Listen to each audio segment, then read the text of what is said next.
We'll call this work session for December 5th, 2016 to order. Mr. Clerk, please call the roll. Dominic, Johnson, Jackson, Here. Lynn, Bowman, Present. Hawthorne, Gage, Present. Watts, Middleton, Atkins, Chavez, Here, sir. Smith, Epperson. We have a quorum, sir. Bless you. Thank you. We'll have an invocation by Commissioner Chavez and Commissioner Middleton. Will be Chavez.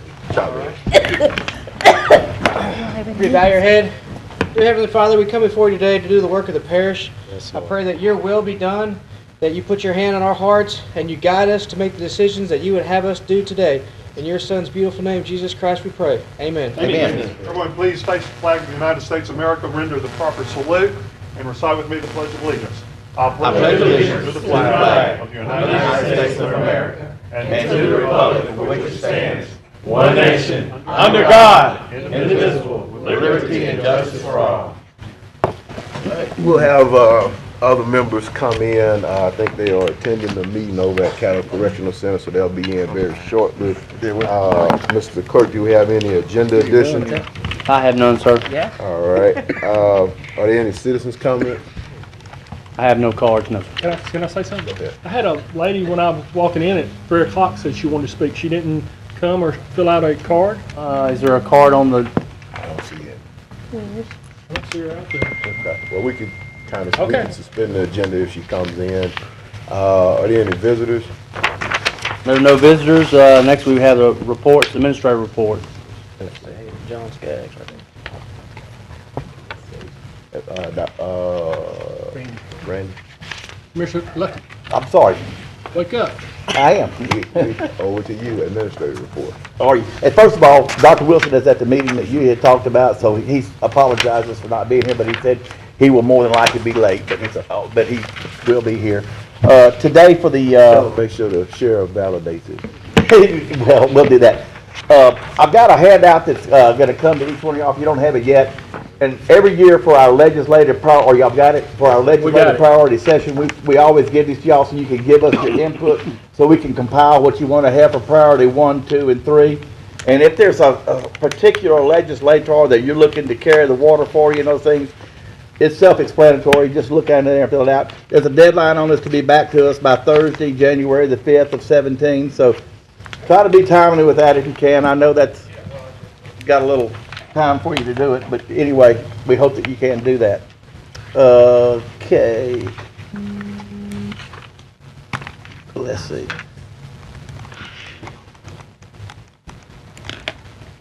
What's our first one here? Hang on. All right. Our first guest that we have today, we have two of them. Our first one is Mr. Knox Ross, who's President and CEO of the Coordinating and Development Corporation. Mr. Ross, you can come up and introduce yourself and say what you need to say. Yes, sir. We compliment you on your efficiency, on not wasting any time in the audience. You come in, you sit down, and Boom, boom, boom. Well, actually, I was out in the lobby talking about the Ward 2 railroad operation, so we were working on that. Keep working on that for me. I plan to. Thank you. I knew you were going to say something. I'll keep working on that. I'm Knox Ross, and for the last month or so, I have been the new president of the Coordinating Development Corporation, who you all support, and we appreciate that very much. We serve as your workforce board, and we do a lot of work trying to train and employ your workforce. We also are doing a couple of CDBG grants in the parish for some of the rural water associations. We're winding one up now and starting another. You're not in our DRA area, but you are in our Economic Development Administration area. I know that you're going to try to do some projects there to repair the riverfront, and also we hope that there's going to be some more money coming down the line from them. We're going to have the speaker, Vicki Hendershot, will be at our board meeting tomorrow, which I would love for you all to come to if you can, out at the Bossier Civic Center, and she's going to be talking about what their plans are over the next few months, if they're able to find more funds, which they think they will. And unfortunately, probably most of that will be going to our friends down south, but the governor has promised that he will find resources through the continuing resolution that will come to Northwest Louisiana. I was in Washington last week meeting with Mississippi Senator Thad Cochran's staff. That's where I came from, so I still meet with them. and they were talking about the cooperation that they had been having with Senator Cassidy's staff in trying to get all that put together. So they're very hopeful that they're going to get a as part of the continuing resolution, that there will be funding coming, and we'll be closely monitoring that. Main thing is with us is that I am out there trying to learn everything there is to learn about Northwest Louisiana and Shreveport, and I've been very impressed with the level of cooperation as compared to what I knew in Central Mississippi. Is that people get along here a whole lot better. Maybe I hope it's not on the national news, but is that all right? Is that you all have so many opportunities here. I do agree. You've got the higher education infrastructure. Your roads and things are in relatively good shape. I know y'all probably get a lot of complaints about a pothole, but I'll tell you, I haven't really driven on a bad road around here, comparatively speaking. Maybe you should show me. You're looking at me funny. But I really haven't. And the people here haven't given up on the institutions. Right. Is that when I meet with the school board, they're talking about the new accreditation, very extensive accreditations that they're getting for your parish schools. The leadership in these communities are supportive of all the different institutions. And I know that there are always problems, but I come in from outside and I see a lot of opportunity. I see a lot of things happening, a lot of things coming, and a lot of ability. And the CDC wants to be a part of that. We intend to be. One of the things we'll be doing over the next 2 or 3 months is we're going to be scheduling meetings out in our parishes, and we will be meeting with you all, hosting a meeting for you to come, and we talk about your vision and the obstacles that are there from keeping you achieving that, and finding ways that we as the CDC can partner with you to overcome those. Because we want to be your partner. I was a mayor for 16 years. Right. I've sat in your chair. Okay. I mean, I know how this is, and I know how hard it is to meet all the different constituency groups that you have. And I can talk your language, and I understand your problems, and I want to help you, and our organization wants to help you. We work for you. And anytime you can reach out to me personally, if you have a problem, if you're sitting there in the middle of the night scratching your head and say, I don't know, call me. I'll tell you what I think, and you can go do what you want. But you will have a sympathetic ear with us, and that we work for you. And our job is to make Shreveport and this parish the best it possibly can be. And I really am. I'm excited to be here. Like I said, there is a lot of opportunity, especially with the higher education infrastructure that you have and can draw from this whole area. Not just what you have in the city of Shreveport and in this parish, but from Northwestern and Southern University in Shreveport and from Tech and all of this higher education. You have the backbone and the infrastructure you need to compete and compete well. And I know so many times all you hear are the problems, but you got a lot of solutions. You got a lot of good things, and we want to be a part of that. Thank you. We got a couple of people on the board. Okay. Yes, sir, Mr. Rawls. Thank you for coming here. I was wondering who was going to get the spot of my good friend Max LeCompte, who served us so wonderful as the director for the Coordinating Development Corporation for years and years and years. If you do a quarter of what he did, you'll do a great job. I appreciate that. I'm going to try. It's a big shoes to fill. And number two, if you run in, when you're running through those potholes, if you see one on the Parish Road, which I tell everybody, you can call Mr. Glass over here. He'll take care of it. But I assure you that there's not a whole lot of potholes in Caddo Parish on the Parish roads. There's probably someone else's. Okay. Oh, I got it. No, but I've driven enough of them to know. I mean, like I said, I used to have to do that myself. So I was very impressed by that. And for you new commissioners, I just hope y'all encourage y'all to reach out and find out what the Coordinating Development Corporation does. They do a tremendous amount for the parish, for the city of Shreveport, and our surrounding areas have been a great working relationship with us. And for over the years, we'll look forward and continue working with you. I'm assuming you're from, you said Central Mississippi. I am. I'm from a little town just east of Jackson, and I'm living here now. And in Caddo Parish. Well, no, I bought a house on a lake in Bossier Parish, but I did live on Cross Lake for a month and a half. Okay. And I really enjoyed it. Well, we appreciate it. Thank you. And I also have Bump Skaggs, which many of you know. Yes. Y'all know Bump. Bump is our Chief Operating Officer at CDC. And so he does know exactly what you're going through because he sits in the same chair. So remember that we know and we understand what you're going through and we're ready to help you. But thank you so much. I appreciate it. Thank you, Mr. Ross. Thank y'all. One more. Oh, we got some. Okay. Commissioner Chavez. Okay. Mr. Ross, thanks Yes, for sir. coming down. Yeah. Good choice on Bump. Great guy. Wanted to get that 2 a.m. number to call. Okay. If you I'll be could happy to do provide that. for us. All right. If you That's not a would just problem. pass it out right here so Michelle can give it to everyone. Yeah, I don't know how many I need, but my cell number is on there. You just call it. Very accessible. Thank you. There you go. Thank you. Thanks, Mr. Ross. I appreciate you. Appreciate it, Commissioner Atkins. Remember, I work for you, so call me. Commissioner Atkins. Thank you. Mr. Ross, can you remind me how you guys are funded? Several different ways. I mean, directly, you all pay dues to us is one of the ways we're funded. We're also the workforce board for Northwest Louisiana. We have some buildings that we house our workforce in that we get rent from third parties on. We also do grant work, like we get paid administrative fees on CDBGs, Delta Regional Authority, EDA grants, I see. things like No that. federal funding? Well, that's where it would come through, is where we're doing the work. We don't get like a direct appropriation or anything. Okay, thank you. Sure. Ms. Knox, you mentioned a meeting tomorrow. Yes. Sorry, you finished, Commissioner? Yes, thank you. You mentioned a meeting tomorrow. Was that- 10:30, it's our regular board meeting. We have them once a quarter. Okay, okay, And we're going to, our speakers will be from FEMA okay. and from EDA. And they'll be speaking to current efforts in, basically with the Red River flood. Somebody from Parish administration going to be there, or how do we connect that communication to find out what takes place? Well, James Dumache is over our flood administration area, and so I promise you, he is in contact with somebody in their Yeah. department, at their division, what they're doing. Yeah, I know y'all have some representation there. Okay. Well, I appreciate it. And, Yes, sir. If we could help you, our doors are open.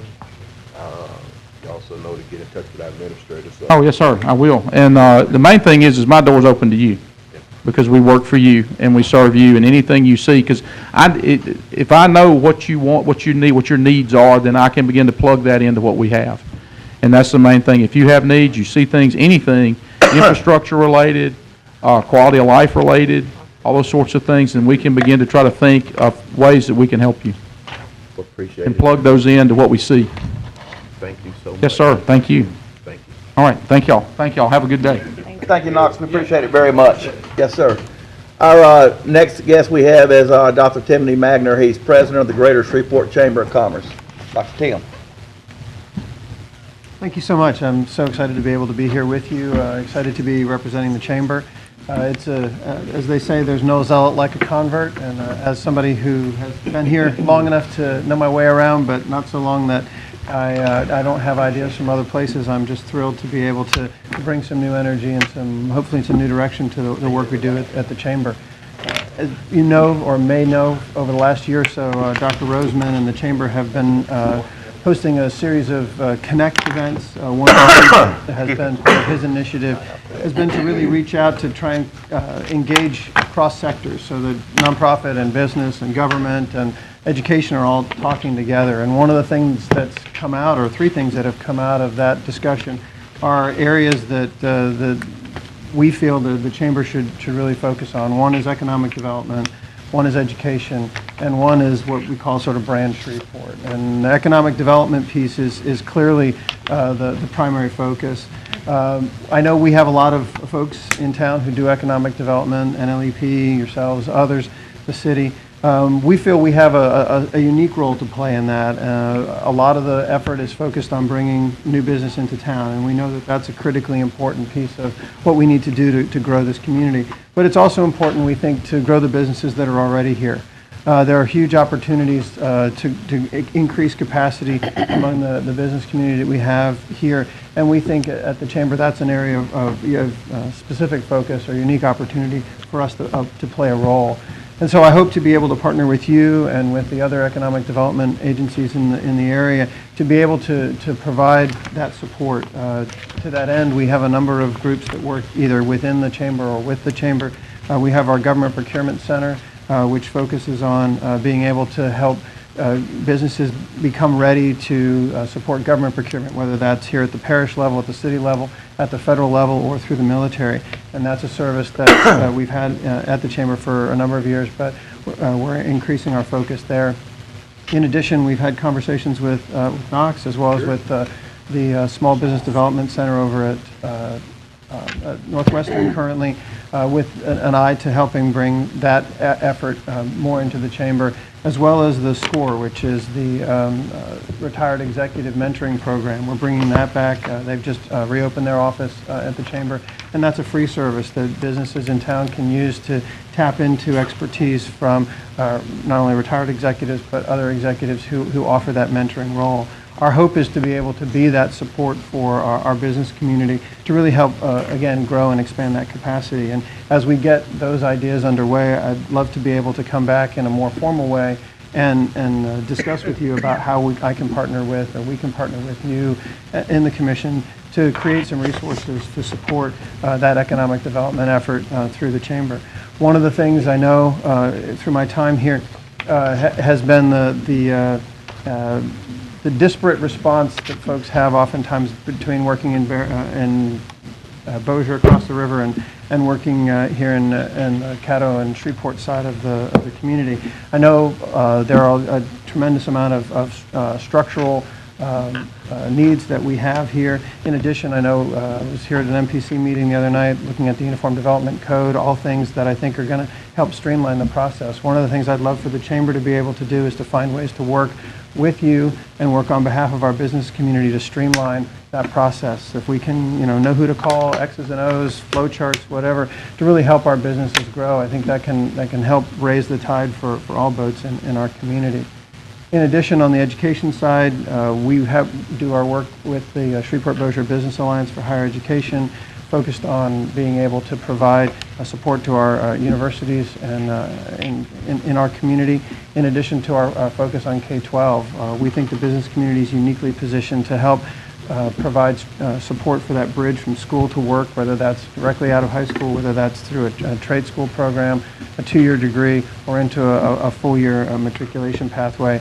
We think it's critically important that the business community play a role in that, and I want to continue to focus our efforts there.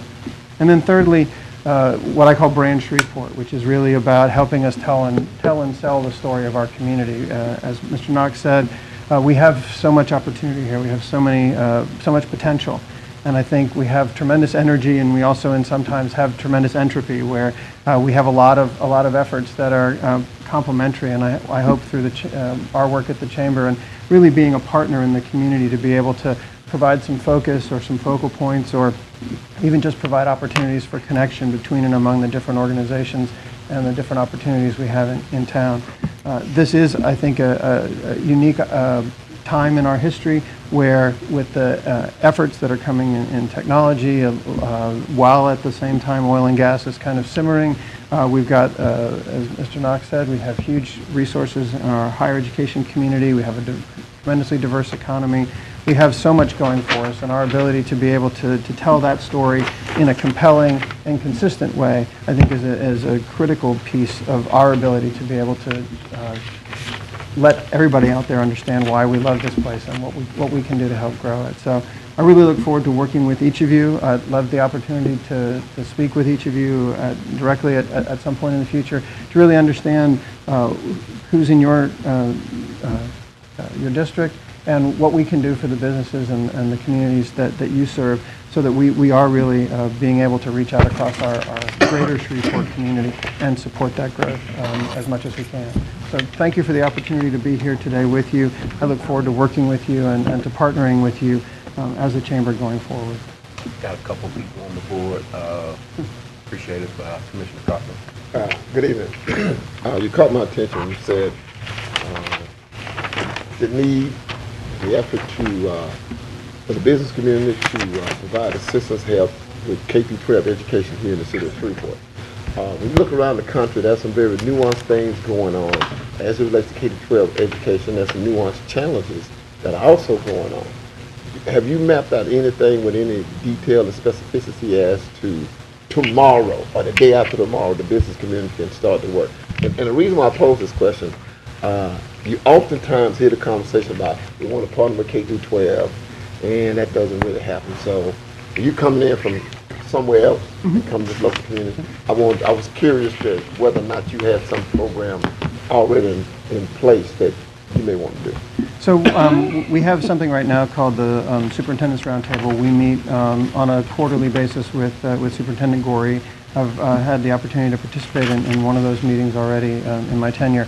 And our focus right now, at least for the short term, is looking at the Jumpstart pathways. As you may or may not be aware, there's a movement from the Louisiana Department of Education to expand the sort of business-aligned opportunities within particularly the high school program. There are 87 I think different pathways that students can take, everything from small business to looking at carpentry and plumbing and a whole range of different experiences. One of the challenges the school district faces right now is being able to get skilled teachers in those areas so that they can have certification in those specific pathways.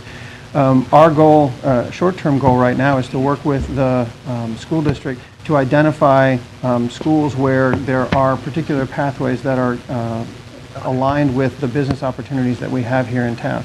It's great to be able to provide skills training or to be able to provide learning opportunities that are business aligned, but if there aren't jobs in our region for kids when they come out of those programs, then that doesn't really work as well as it could. So we're looking right now at what are the job aligned opportunities that are available in our community, what are the Jumpstart pathways that match up with those, and how can we support the certification or the credentialing of teachers or the availability of resources outside of the school system that those schools can benefit from, so that those pathways are A, effective, B, that can be offered in the school system, and C, provide students with some real return for the learning that they have. So that's our short-term goal right now. We've had some conversations with the Superintendent Gorey about that, and we're looking forward to implementing that in a pilot way going forward early next year.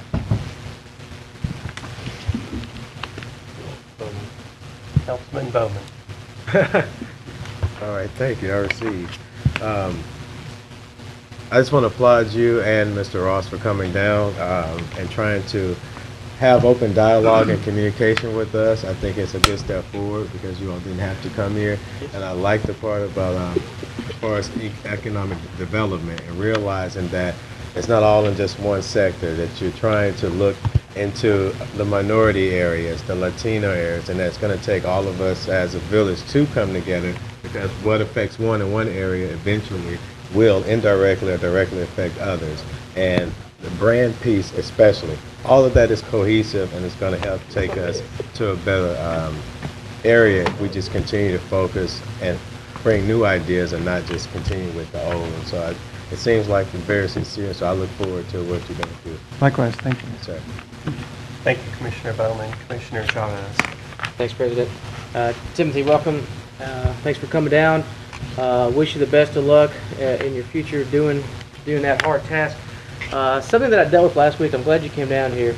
You may get the brunt of this, and I apologize, but I hate to use the term the pay to play, but I dealt with a local business that came across the river from Bossier City and opened up here. And he voiced his opinion to me about doing a ribbon cutting. And I said, absolutely, let me get with the city and get that done. And he said, somebody told me it costs money. I said, no, absolutely not. We welcome new business here. I checked back in with him 3 days later, and he said somebody from the chamber offered him a membership, and that was it. So I would, like I said, I hate bringing the bad news to you, but I want every business to feel welcome here, not just if they're going to sign up for a membership, but if they're coming and open up doors and creating jobs.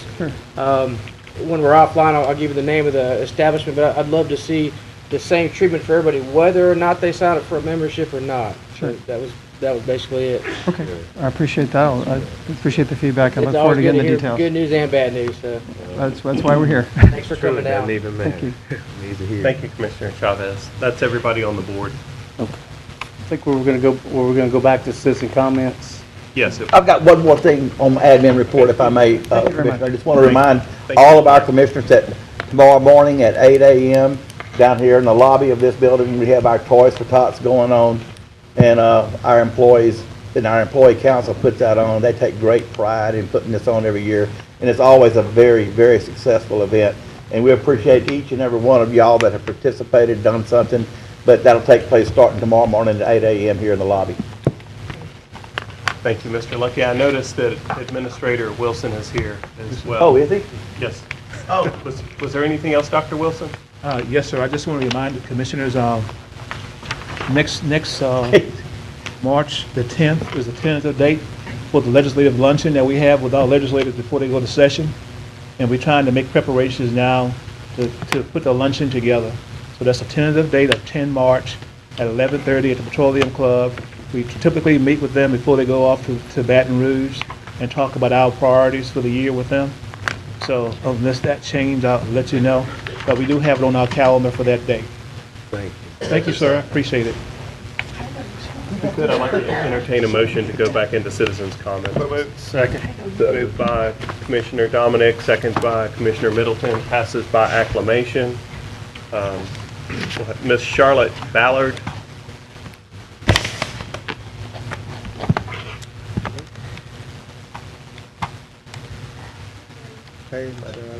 Please state your name and address, and you have 3 minutes. Charlotte Ballard, 6339 Timberman Place, 71119. Oh, just start telling what I want? I would like to have the spay and neuter laws put on the books by next week, like y'all did the registration. Y'all pass that. We've been trying to get those on the books for years. Had meetings, we've had discussions, and I don't understand why why this is a problem. It costs no money. Our problem is overpopulation of the animals, and the only solution anybody has is to give the animals to anybody, give them to the rescues. Rescues, you know what some of them are doing? They're abusing the animals. They're taking them, and they're getting so many that they're abusing them. They're euthanizing them.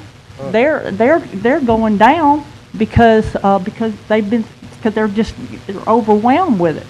And then the other solution, everybody's taking them up north. Now, why can't we learn from the people up north what to do? They don't have problems like we have. And we have laws in place that are not being enforced. We have chain dogs out there now. Every day there's somebody, on a chain. And I thought that was against the law. And just to supply a house, just a little dog house, the rain's going to come in. We're going to have 20-degree weather pretty soon. What do you think that's going to do? The dog's going to die. Why can't we provide a better solution for this? I don't understand what's so hard about putting spay and neuter laws on the book. Is there a reason why we can't get it on there? I know animal welfare's been trying for like 20 years. We're not allowed to answer or ask questions during citizens' comments. However, we could put you on the next animal services committee. Can y'all just think about it and let me come back in the next thing and let's just see if we can get this going? Because just thousands are dying every day for no reason, healthy animals. Mr. President, let her know about the Animal Services Committee. There is an Animal Services Committee meeting Friday. This coming Friday at what time? 10 o'clock at the Animal Services at CPAWS. It's open to the public. And so please attend that meeting. I've been to meetings. We've been to several meetings. Tell her where it's at, Mike. Caddo Parish Animal Services. Yeah, but we've been to meetings. We've been to meetings years and years. I don't understand why something can't be done. You got the registration thing, which I don't know what that's going to do to help the animals, to be honest with you. But we need the spay and neuter laws, and then we need to enforce the laws already in place. Because some more are going to die unnecessarily if we don't do something. Thank you. Next item, Mr. Hopkins. And next we move to communiques and committee reports. I do not, excuse me, there we go. Vice President Jackson. Yes, Dr. Wilson, if you could, I know we kind of left it unhung, but I don't know if everybody got the little letters from Express yet. I thought I sent that out. Did everybody get them, or did they just? I'm not send sure. Could you Yes, y'all sir. disseminate that to everybody? Yes, sir. I got it, Commissioner. Yeah, I got the one you sent me. Okay, I don't I think think it everybody. only came addressed to you, but Right. you sent it to us as Right. well. And I thought I had asked them to go out, think so you if y'all could send them out. Yeah, they were warned letters. I think some folks got them, but others didn't, and I don't want anybody to not be. Okay. And if I need to resend it, let me We'll know. make sure everybody get one. Okay, and the other thing is if you could keep me in the loop or get a progress or a tracking report on the economic development website. I know we are coming to the end of the year and chairmanship will turn over, but I'll still be looking to work on that. Get you an update. That as well. I don't want that to fall in between the cracks. The holiday season. Could you work with, I don't, well, there he is, Robert is here, but I don't see Jimmy. Probably somewhere around middle January, early February. Probably want to do a adjudicated property workshop. I get calls from folks who, like I said, well-intended people who want to do adjudicated property, and sometimes they don't understand the ins and outs. So would like to do maybe a series of adjudicated property workshops, probably go out into some of the neighborhoods and do them there. So and I'm thinking after everybody gets over the festive season. Appreciate it. Thank you. Thank you, Commissioner Jackson. Commissioner Cawthorn. Good afternoon, Commissioners. I want to remind you guys that the Independence Bowl is coming up December 26th, 4 o'clock, ESPN. And got the news on yesterday. It's going to be Vanderbilt and NC State. North Carolina. So it's only the few opportunities. We get an opportunity to showcase Shreveport, Louisiana, both Caddo, Parish on a national scale. Come out and get your tickets. Invite your people to come be a part of this festive event. Thank you, Commissioner Cawthorn. Commissioner Atkins. Thank you, President Lynn. Mr. Glass, I just want to thank you for addressing the sloughing off portion of Wallace Lake Road there beneath Overton Brooks where that construction work had been done and damaged the road a bit. So thank you very much for getting on that. I appreciate your attention to that. I might also ask while we're here if you could, when your crew's out there, if you wouldn't mind looking a little further, do a run down to the southern end of Wallace Lake Road. There are a few other kind of soft spots that you all might want to look into. Thank you. Thank you, Commissioner Atkins. Commissioner Chavez. Thank you, President. Tonight at 6:30 with the Southern Hills Business Association, we're having a potluck, so welcome all you guys. I'd like to come out and get some food, all the citizens, and of course we're going to talk about some new businesses that are going on in Southern Hills. I want to shift gears really quick. There was some animal services stuff that transpired yesterday, and I really wanted to commend Chuck, the Director of Animal Services, for stepping up and making some hard decisions and working up until 2 a.m. in the morning. So, Chuck, you did a great job. I really appreciate you being here for us. I know it's a very vocal issue. We have a lot of people concerned, so I'm very glad that Mike Middleton is the chair, and I know this Friday should be interesting to go over what had happened. So I know any citizens that really had issues with that, I've asked them to come out Friday and voice your opinions there. That's all, President. Thank you, Commissioner Chavez. Can we make a motion to give Chuck some overtime for being up to 2 o'clock? That's salary. That's why you put people on salary. Commissioner Bowman.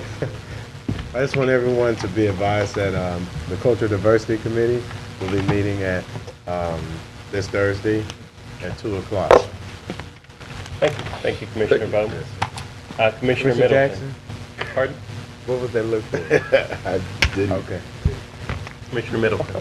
Director Wilson, I'm seeing things, people want to know if any potential charges to be applied to the person who allowed their dog out to attack another dog. I don't know if we're following up on that or not. When we put it out here in the public, we're going to look at it. If there's anything we can do, can we do it? Yeah. Excuse me. Mr. Wilson, please approach the microphone. Sorry. Didn't mean to get you in trouble. All right, who's investigating it? Yeah, Animal Services is investigating that case at this time. Will they be assisted by SPD or Sheriff's Office? Yeah, we're contacting them since they were the first Just ones want there. the public to know that we're just not dropping it, and that we have an official record that it's being looked into and things to be done with it. Yes, sir. Yep, we're doing what we can do. Didn't mean to put you on the spot. No, that's fine. Thank you. Thank you. Thank you, Commissioner Middleton. That is everybody on the board. Next we have President's report. Dr. Wilson and I just left a meeting that was hosted by Sheriff Prater in reference to the Red River and floodplain control. This presentation was handed to all the commissioners. This presentation is also on rrva.org, Red River Valley Association.org, and I asked that Dr. Wilson get someone to put this on our website as well, and so good. So that will happen. Basically what this spoke of is that since 1995, we have had about 1.2 million cubic feet of silt per year come in and fill in the Red River. And to give you a perspective on that, 1.2 million cubic feet is about 120,000 large truckloads of sand or silt. 120 what? 120,000. To give you a perspective on it, last year we had 206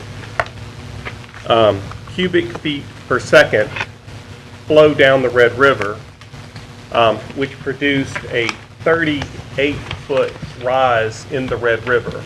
Now, if you go back to 1990, before the lock and dam was in place, lock and dam 5, before the silting took place, we had 258 cubic feet per second traveling down the Red River, and the height of the Red River only got to 34.5. And so we have a world-class issue here that we need to address as far as not just removing silt, but also addressing just exactly how bad it is. The Corps of Engineers has funding in place to the tune of $250,000, and they did the initial study on how much silting is taking place and what the level of the rivers will be per how much water is coming down the Red River.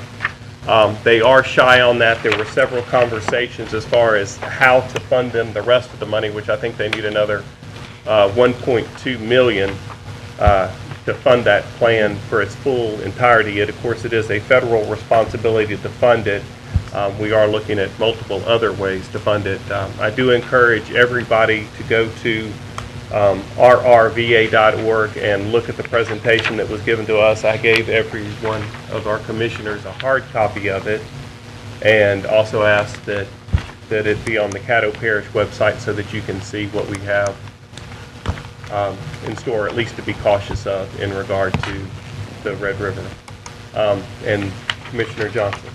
Yes, I guess a little confused because Congress gave Red River, the Corps of Engineers, almost $2 to $3 million. Part of that was to do the study, and then the other part was to actually start dredging if the study showed that we had silt build up in the river. It is my understanding that once the federal government gives the Corps of Engineers money, then it is the Corps of Engineers' option on how they spend it. Oh, okay.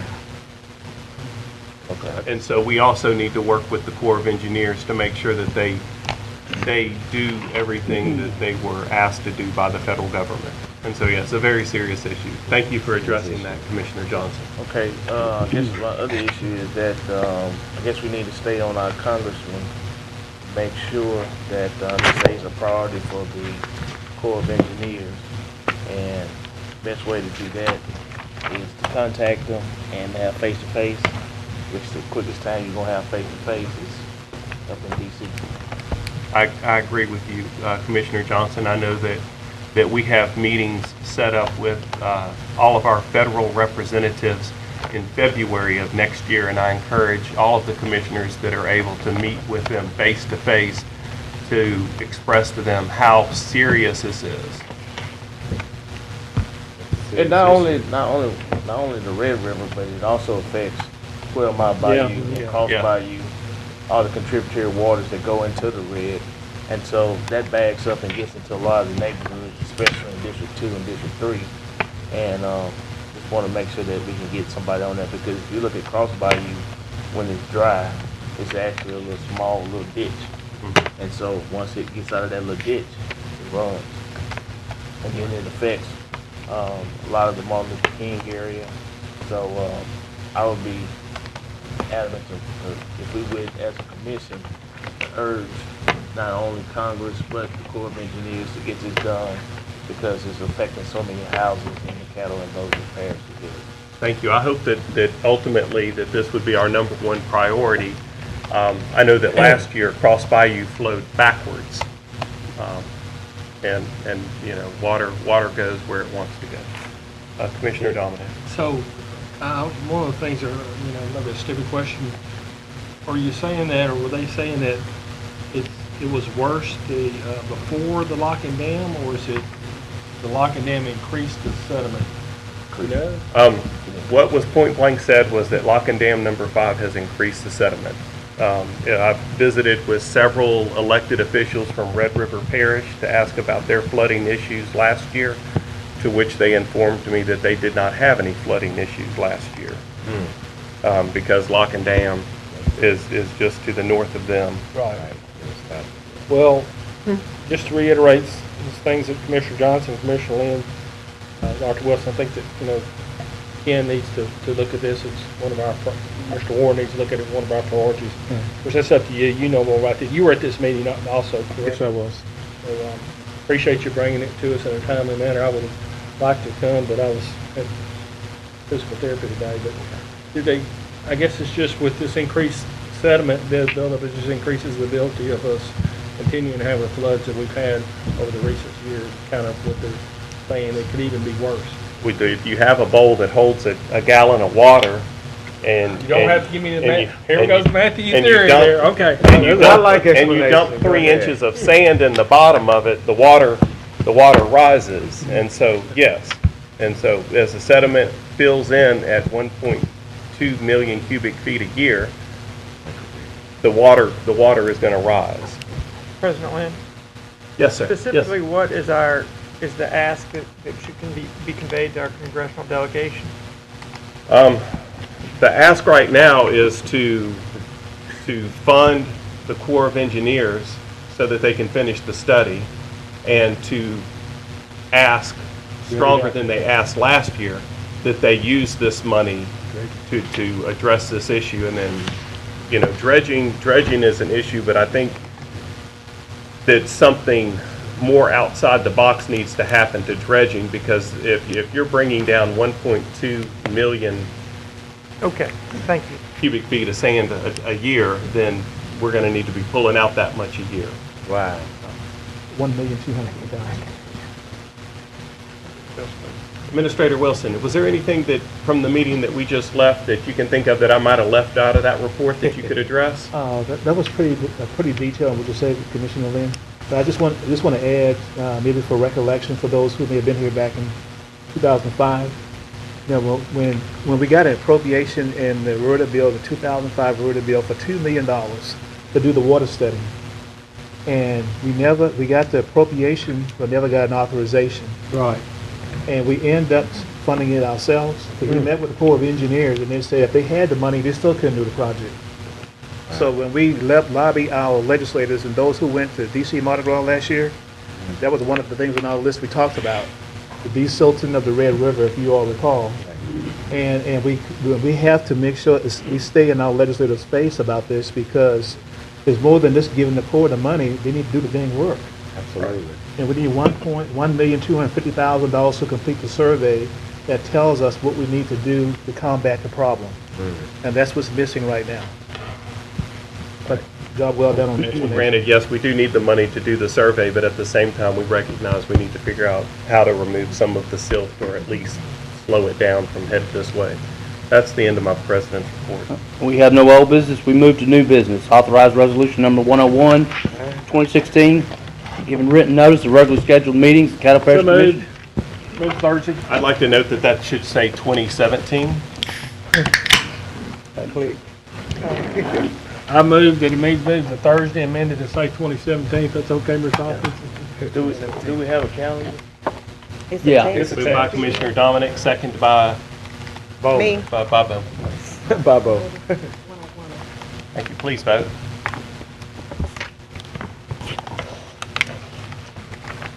Oh, I don't see.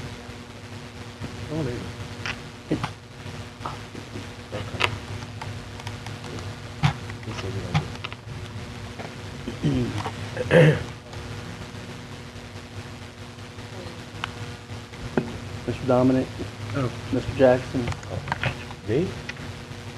Jackson. That moves to Thursday. Next item, please. Authorized resolution number 103, 2016, urging and requesting Governor John Bell Edwards and the Louisiana Legislature to utilize the former Pines Road Treatment Center, including locating a satellite office and motor vehicle office.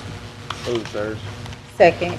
Moved by Commissioner Johnson, second by Commissioner Stormy Gage Watts. Did you want to speak on that? I wanted to make a motion saying global items number, item number 11, Roman numerals 2 through 6, to move all of them to Thursday in Commissioner Everson's absence to allow him to expound on those items that he has presented. Moved by Commissioner Stormy Gage Watts and second by Commissioner Cawthorn. Thank you. Move to englobo up to resolution 106, or all, including 106. Including 107. 107. Oh, excuse me, and including 107. Thank you.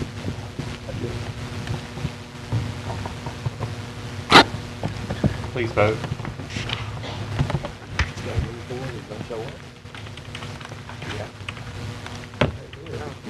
That moves to Thursday. Next item.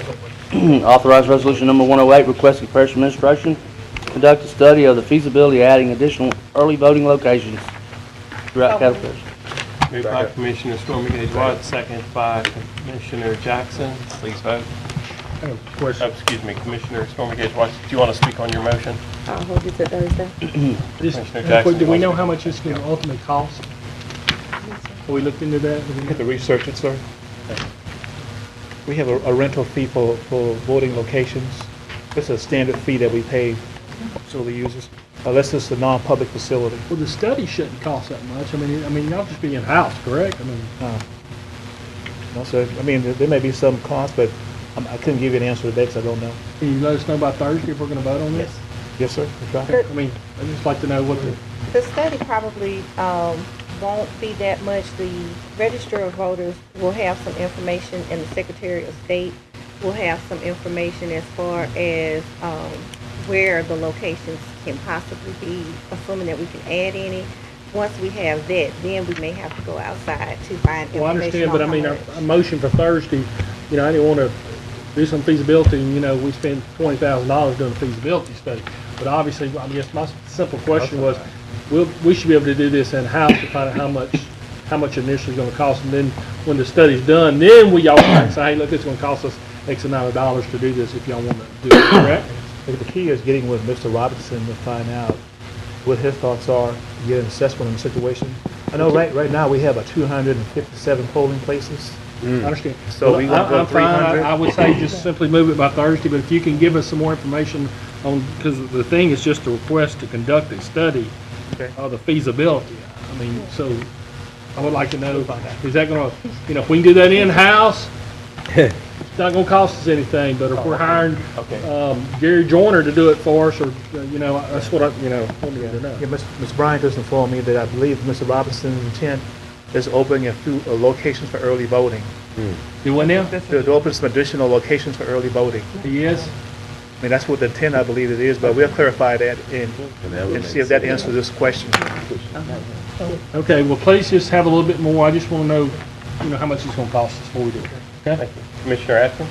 Well, I just wanted to clarify, and it's Commissioner Stormy Gage Watts' resolution. but it is dealing just with early voting we're talking about here, correct? Correct.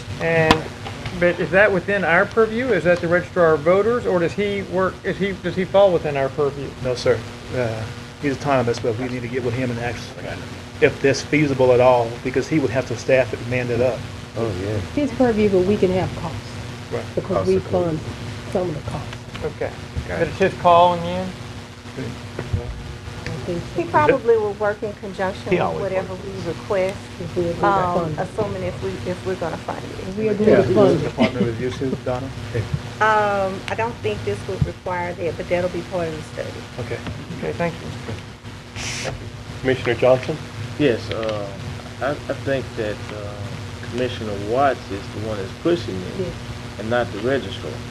And I think that she should get with you guys before you go to him to get kind of like a scope of how many polls that she was kind of thinking in mind. Because if you do a study, outside study, and they come back and say, well, 12 or 13 locations, which is too high, and then you're going to say, well, no, we don't want to do it based upon the cost of doing 13 locations, and then she had in mind maybe 5 locations.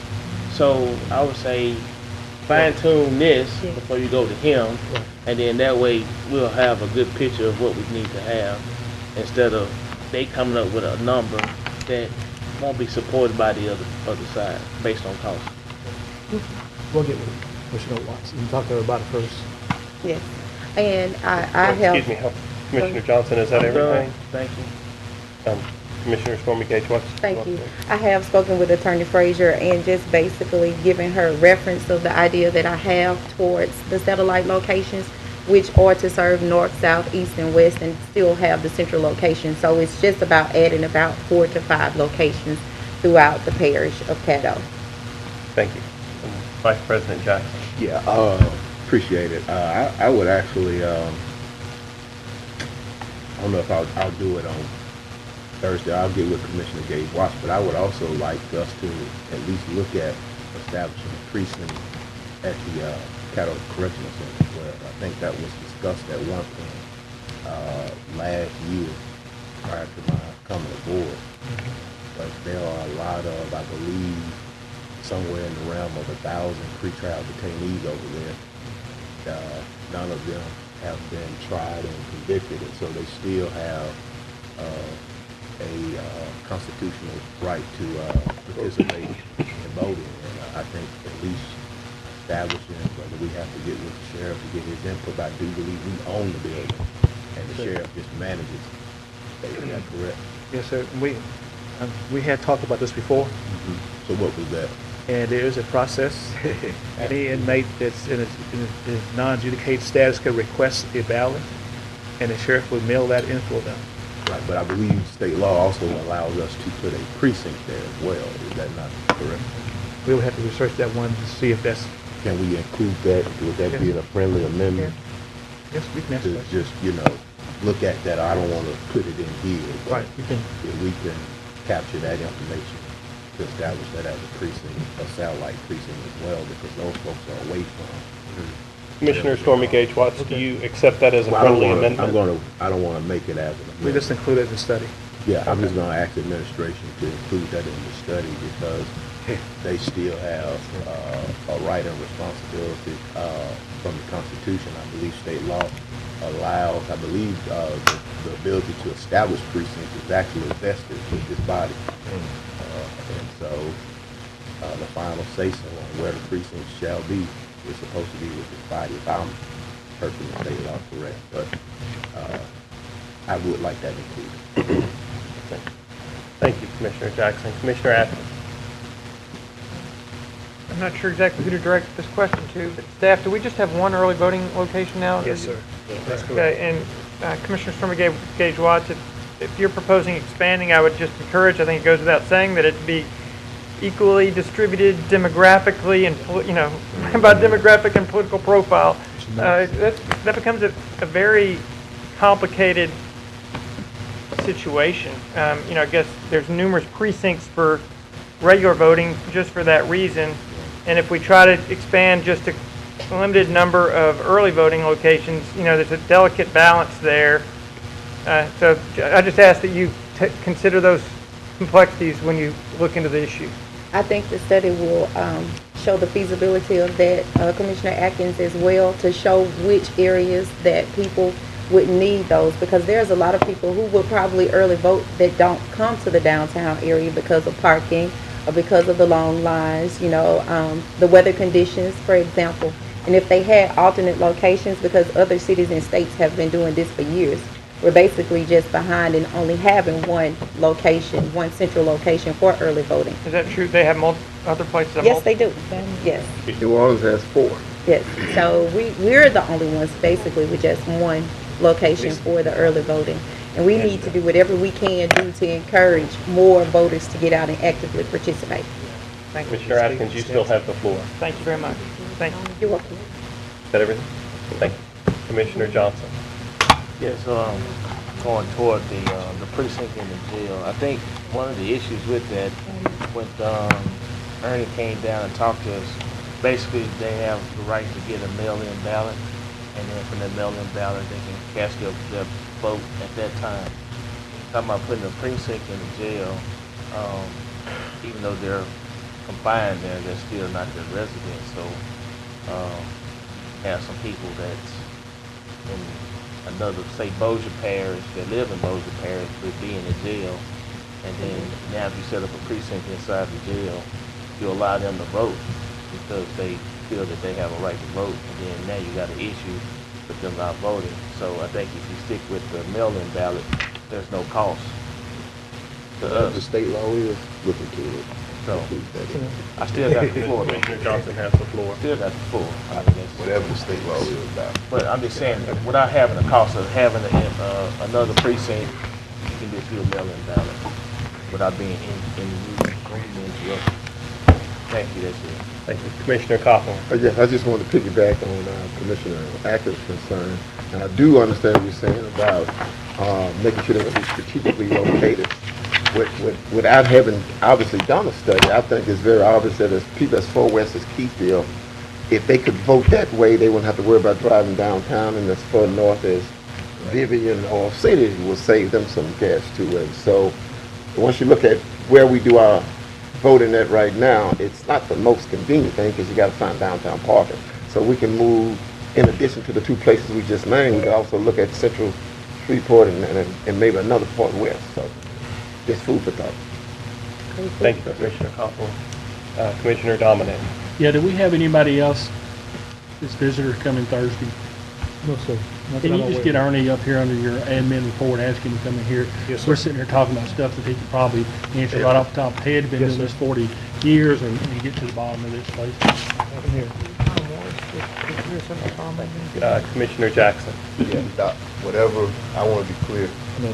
Dr. Wilson, I want to be clear, my request is whatever the state law is, if there's a process, look at that process, and let's look at what's I think you're studying some feasibility and whatnot. Look at that, include that in the process. The jail is in my district, and I think it can be an asset if we can do it under state law. Thank you. That's everybody. Please vote. Move it to Thursday.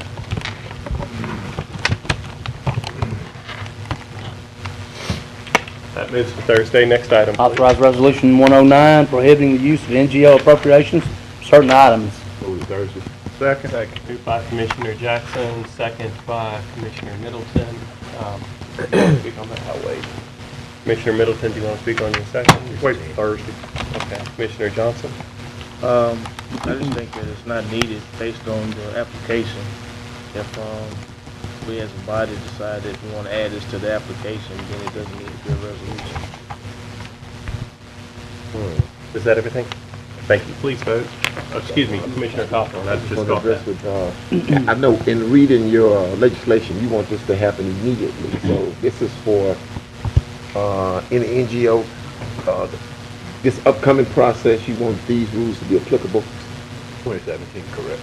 2017. And I'm open to doing it 2018. I'll leave that to administration okay, but I prefer 2017 funding cycle. So, you know, those who report this year would be penalized for it, but forward. So those who report for 2016 funding in 2017, no, but going forward, yes. All right, thanks. Thank you, Commissioner Hawthorne. Commissioner Chavez. Thank you, President. I commend Commissioner Jackson for introducing this. It's extremely fiscally responsible, and obviously we're not in the business to give out money for people to have breakfast and parties rather than help the citizens. So I urge the other commissioners to jump on board and keep people accountable that we give parish dollars to. Thank you, President. Thank you, Commissioner Chavez. Commissioner Stormy Gage-Watt. Thank you, sir. I will move this to Thursday. I'll vote to move it to Thursday.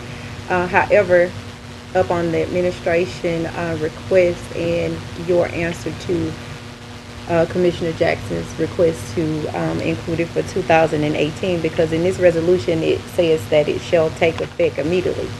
So with that being said, without the 2017 applicants who have already applied for NGO funding, I think that we should at least have that in place in advance before it. So is that something that you're willing to change where it says to take effect immediately? I appreciate you raising that. Go ahead. Answer her question. And I usually do read through these, but I was sick last week, so I didn't get a chance to read it and catch that. I don't know when we put immediately, what were we? That wasn't. I was about to say all resolutions usually take effect immediately unless you tell me otherwise. Okay. Yeah, So- and I was sick last week, so I just, when I saw it, I think I was like, all right. So, yeah. Okay. Commissioner Gage-Watt, you still have the floor. So what does that mean? That means that if it was to take effect immediately, and these things are not ever written into a cooperative endeavor agreement, according to my recollection anyway, but if it was to take effect immediately, then all cooperative endeavor agreements written in 2017 would specify that this is that could not be. But not for 2016. Not for 2016. 2016 are based on what is in their CEA. Commissioner Stormy Gage-Watts, you have the floor. Commissioner Jackson, so would this be for 2017 or 2018? I'm fine with it for 2017. For 2017 fiscal year, and they report in 2018. That's it. Thank you, Commissioner Stormy Gage-Watts. Commissioner Bowman. That's okay, Mr. President. She just asked, well, I'm trying to clarify myself. Thank you, Commissioner Bowman. Commissioner Jackson. Yeah, I had a chance to answer ask my question. It's kind of crazy. Like I said, I was sick, so I didn't get a chance to read it and go through it like I normally do. But I appreciate the due diligence that y'all gave. It's a very simple one. I've seen it in some. I know that Attorney Frazier mentioned that it's generally not allowed, but it kind of can slip through, especially with some of the organizations that receive very, very large amounts of funding. So, and some have gone through, and I just think if we're giving them funding to do a specific project, those dollars should be allocated to go towards those projects. It's not to single anybody out. I just want to make sure that we have a rule that is in place that says this is not what we're going to do. If you don't write it, if you don't codify it, it becomes subjective, it becomes a practice. So that's where I would like to see us move forward. So appreciate it and look forward to your support on it. Thank you, Commissioner Jackson. Commissioner Johnson. Yes, Erica, Don, I would like to see all of the NGOs that meet this qualification that already have had this done, so that I know how many organizations we're talking about. How many organizations have paid for these things with funds? Yes. Okay. I would like to see that list. Also, there is another organization that I know of that falls under economic development that had done the same deal but doesn't say it, but continue funding them for the same amount of money year after year. And we talking $500,000.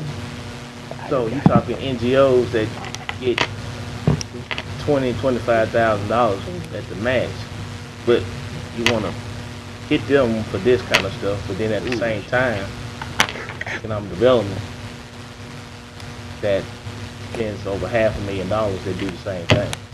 I don't quite get it, but I would like that list, if you don't mind, so I can see what organizations came through the crack of, got it done. Is that everything? That's everything. Thank you, Commissioner Johnson. Commissioner Cawthorn. Yes, I just want a clarification, point of order to Commissioner Jackson. This is just NGOs and not the economic development. No, it says NGOs and economic it says development both. organizations. Both of them are considered NGOs. They just come from different funds. And so, So we should be able to Mr. see the Jackson. one you're talking about for economic development as Right. well. I'm sorry, you had the floor.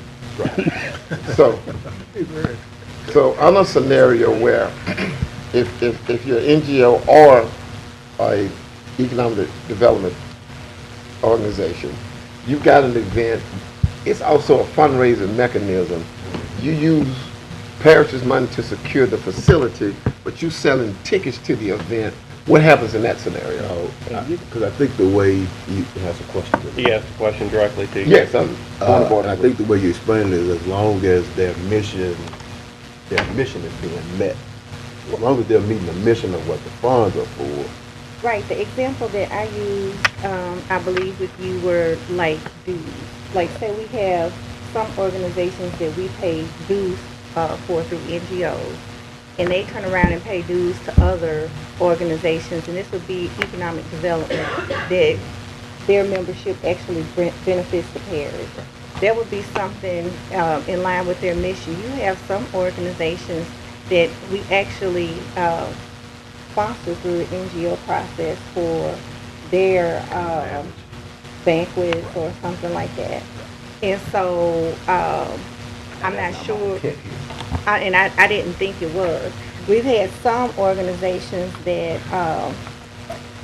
have said that they're going to sponsor a banquet, but what they do is buy people tickets to different other banquets that are being funded in the community, which we disallow that. We don't allow those funds anyway to be used for that.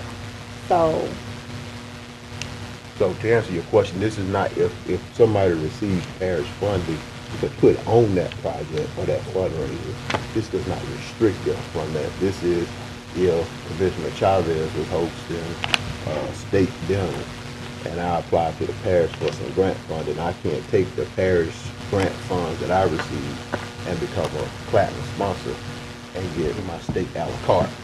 I'm clear on that. So, I'm gonna give you another scenario. If I'm an organization, let's say I'm raising money for a scholarship, I get money from the parish commission. It is $15,000. I secure a facility to have a banquet. I'm selling $100 tickets for people to come in and make contributions to the scholarship and or give to my organization. I'm using the parish's money as a leveraging mechanism to raise additional funds for what my goal is. This is not for them. That's not for them. This is not for them. Okay. Yeah. This is for the group that's gonna buy the ticket. Commissioner Cawthorn, you have the floor. I'm finished. Thank you. Commissioner Atkins, pardon me for asking, have you already spoke on this matter? No, he hasn't. No, you hadn't? Commissioner, go ahead. No, he hasn't. And I'll just be very brief. I just want to reiterate that this is the big NGO, meaning non-government organizations and economic development. We're not just talking about little NGO here. Thank you. Thank you, Commissioner Atkins. No big eyes on you. I think it's all Commissioner inclusive. Chavez. Shut up, Omer. It is. just in case there was an issue, it specifically says NGOs and That's economic everything, development. everybody. All inclusive. So it includes everybody. Commissioner Chavez should have the floor. We've clarified it. That's exactly what Commissioner Johnson was requesting was everything, and it's covered, so I'm good. That's it. Thank you. Commissioner Dominic. Call for the question. Second. Question being called by Commissioner Dominic, second by Commissioner Jackson. Just, anyway, please vote on calling for the question. Oh, there he goes. There we go. Cawthorn. I did, but it didn't go through, but Question's been called now. Let's vote on the issue, please. Send it Thursday. See it Thursday.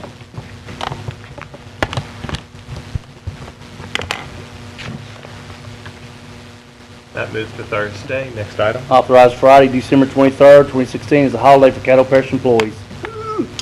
So moved. Second. Moved by Commissioner Dominic, second by Commissioner What is it? Paid holiday? Excuse me. Paid Did you want to holiday. speak on your first or your second? Yeah, I'll speak. Typically, we do this each and every year. You can vote for it, you can vote no if you don't want to.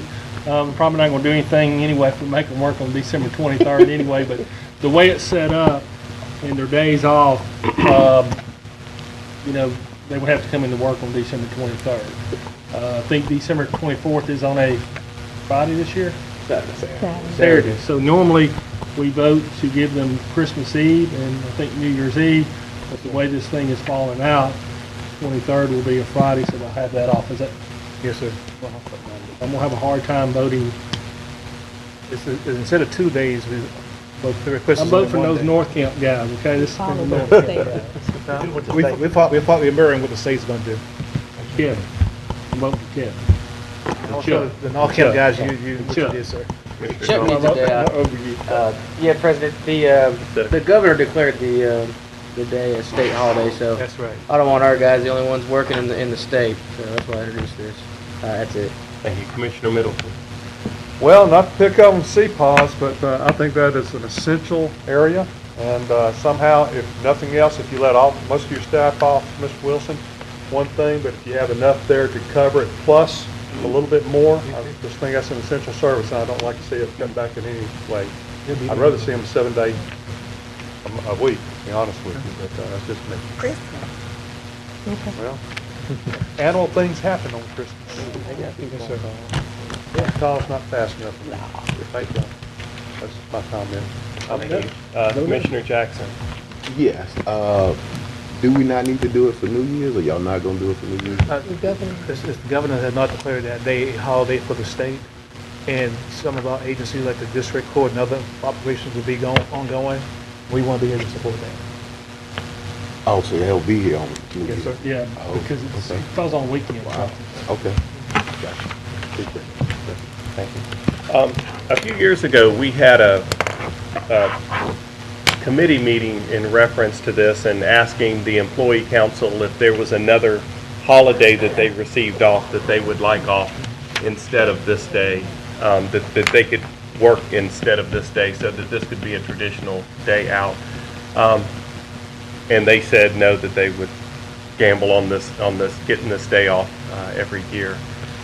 Erica Bryant, what is the cost on to the parish for this work day? Our work day is a work day. We pay costs regardless, and our payroll runs about total payroll runs about $700,000 in payroll. So, I mean, but you're gonna have that cost regardless. You may have some additional costs for overtime because if you we still have to cover essential services, and so you may have some additional costs for overtime for those individuals who will still have to work on the 23rd. But that's the only, but that cost is also offset by the savings you'll get from the lights being off, less gas, and that type of thing. So we don't consider this to add to the budget. It's still, your payroll is your payroll regardless. So New Year's Eve being on a Saturday, do we anticipate being open? Because it's my understanding that when we give holidays, that the tax assessor takes the same holidays that we give. It's important that the last day of being able to pay your property tax, that people have that opportunity. I know that in the past, we've had scenarios where people have not been able to pay their taxes the last day. But we're not asking for New Year's. The state did not declare a New Year's Eve holiday. We're only asking for the 23rd because that's what the governor declared. The tax assessor, the clerk of court, the district attorney, based on our research, they all will be open on that Friday. So that should not be an issue. The only day we're having off for New Year's is New Year's the 2nd, because the first falls on the Sunday.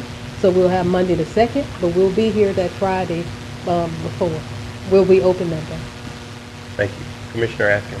Thank you, Mr. President. Dr. Wilson, as the CEO of the parish, I look to you to tell me what is best with respect to getting all the work done that we need to get done in the parish, and the morale of your employees, and fairness, and compliance or alignment with state practices. So I'm asking for your recommendation here. What's your recommendation on this day? It's the 23rd, that you would consider granting the employees that day off, sir. Okay, and if we do that, you'll ensure that we have enough critical staff available to provide critical services? Well, without getting smart, we've been doing this job for 15 years, and we know what to do. Okay, thank you.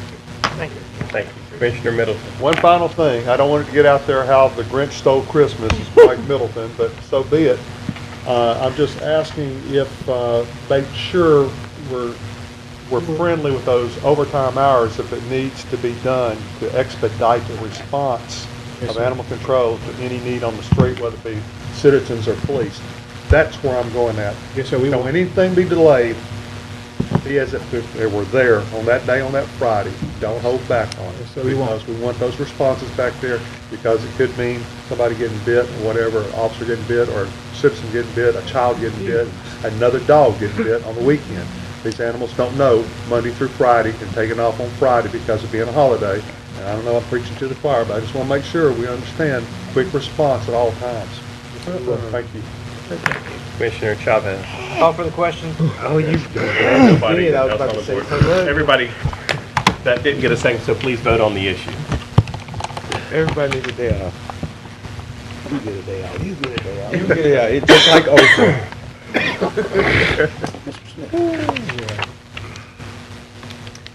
That moves to Thursday. Next item, please. Authorize Shelley R. Cohen, Commanding Sergeant, United States Air Force. Second.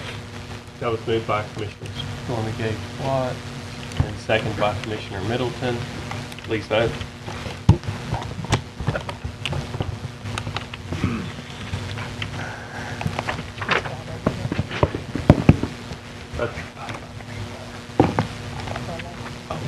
That's authorized. Next item, please. We have consent agenda. Move for adjourn. Hold on one second. Commissioner Dominic. Remind everybody, we do have a meeting tomorrow, is that correct, clerk? That's correct. What time is it? 3:30. Special. We'll be here tomorrow at 3:30 for our budget. Yep, we have a 3:30 budget Only meeting thing we'll tomorrow. talk about. Very important meeting tomorrow. Commissioner Lynn? Yes, Commissioner. Commissioner Middleton, I have on my calendar Animal Services meeting after this. Is that still in place or has it been delayed to Friday? No, it's not till Friday. Okay, 10 o'clock thank you. with Dr. Balamas. Okay, thank you. Thank you. Here, I'll let you put the camera. Meeting adjourned.